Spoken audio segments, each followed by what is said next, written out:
Yo, what is going on, guys? It is midnight and today we are bringing you yet again another video.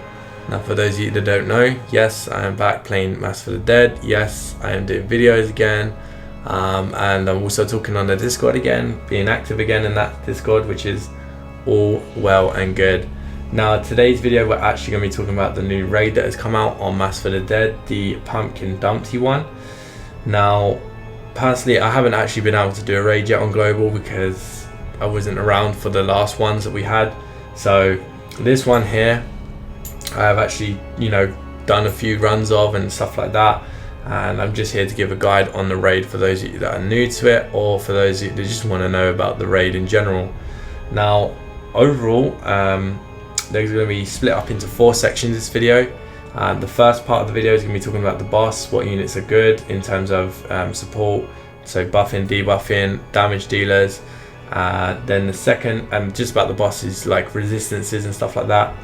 The second part of the video will be about the shop, so we'll be able to get a good look at the shop and see what shop items to get if you're free to play, if you're pay to win. And then the last parts of the video will mainly be about the new relic, and also about what I'm going to be doing in the next video throughout the week. So to start things off, this boss is a pumpkin. It's a giant pumpkin. It is a speed unit. So for those of you that don't know anything about this, so a speed unit is the one that is green. Those ones are weak to the red ones, which are the power units. So you're talking like Albedo, Sebas, Stonecutter Sebas, Masked Irons.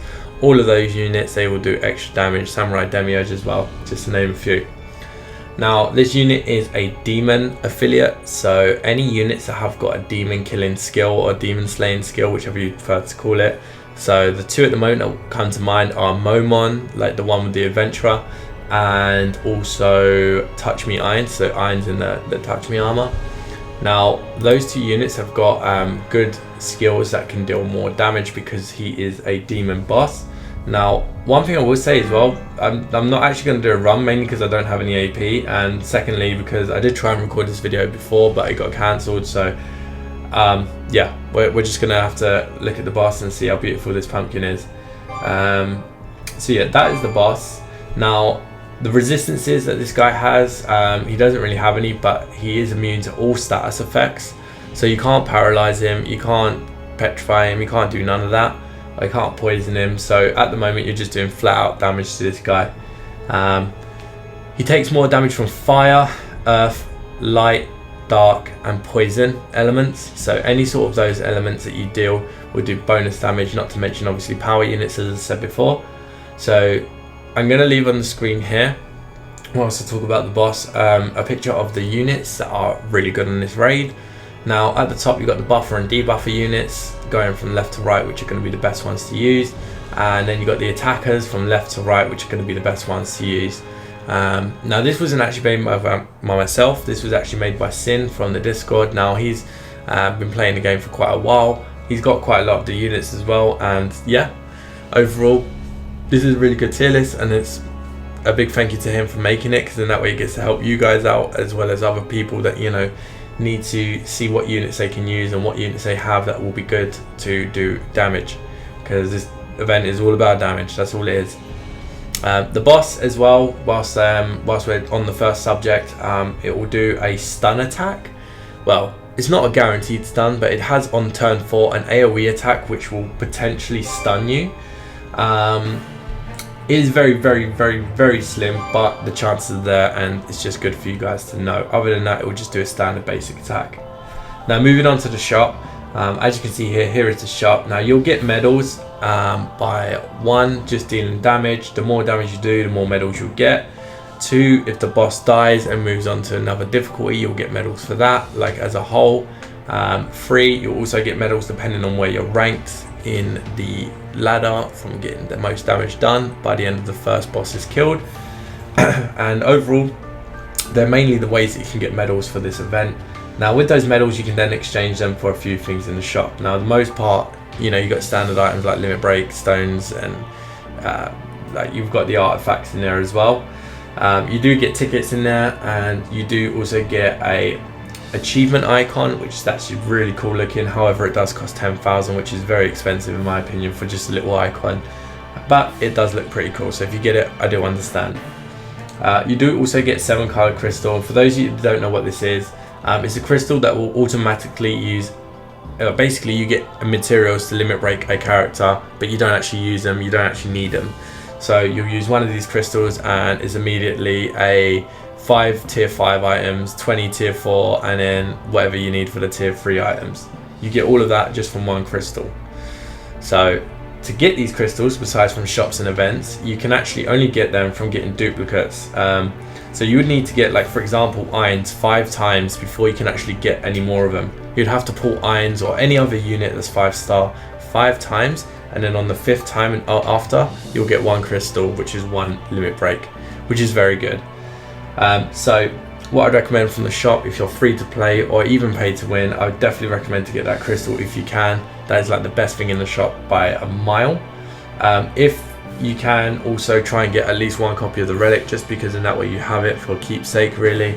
And any more after that, just get tickets and any limit break items that you need. For those of you that are going all in, obviously I would get the full limit break of the achievement, not the achievement, sorry, of the relic. I'd definitely get the 7 color crystal, the tickets, and I would also, if you really want to go all in, try and get the icon, the pumpkin Dumpty mithril icon, because it looks pretty cool. Overall, that is pretty much the shop. Now, if we're going to talk about the relic, well, let's just go straight into it, because I'll be honest with you, I did not click that button there.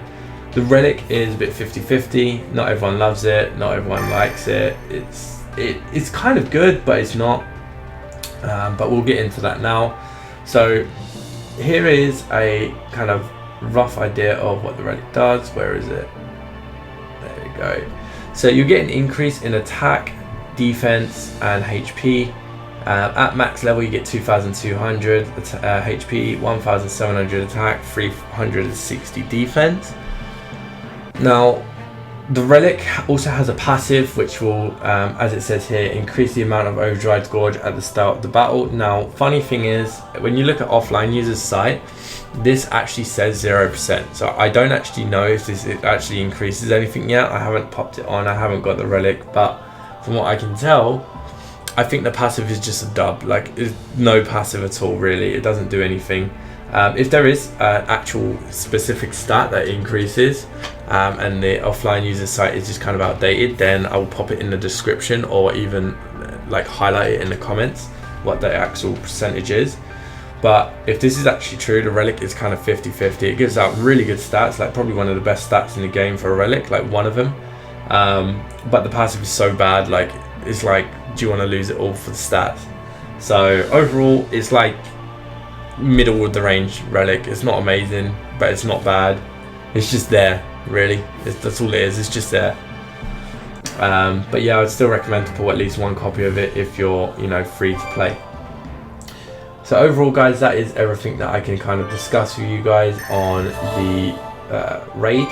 Now, getting into some other details. So later on this week, my friend Isaac, who is a co-owner of the Discord server, he and I are going to be doing a podcast, which he's already done 1 episode of the podcast, so I'll leave a link to his channel in the description. You can go check out his channel. There's a video down there and it's a podcast basically talking about the state of the game, the state of JP, things we all want coming in the future, tier list changes, and yeah, that's pretty much it really. You'll get to hear from a few different people that play the game, all discussing what they think and what they want. I'm going to be a part of the one coming up this Saturday. It's going to be me, Isaac, Sin, the one that I mentioned earlier about the tier list, and another person called APM, who is a massive Entema fan. But both of them are also really good at the game. They both played global pretty much from release, I believe, with myself and Isaac, but they haven't taken any sort of breaks like myself. So yeah, you're going to have kind of 4 of us talking about the game, and you'll be able to hear a few different opinions, and it'd be great if you guys want to show up. Now, it won't be live because we're not quite at the stage yet where we're confident enough on doing it live in terms of, you know, making it look neat, making it look good. So we do need to edit a few things, so it will be a video on my channel, and I believe Isaac will upload it on his channel as well, so you can watch the podcast from either or. But overall, guys, hopefully you enjoyed the video. I am back. It's good to be back, and yeah, let's grind out, really. Let's get the raids done, and let's get all the relics and everything, I guess. But for the most part, guys, take care and peace out.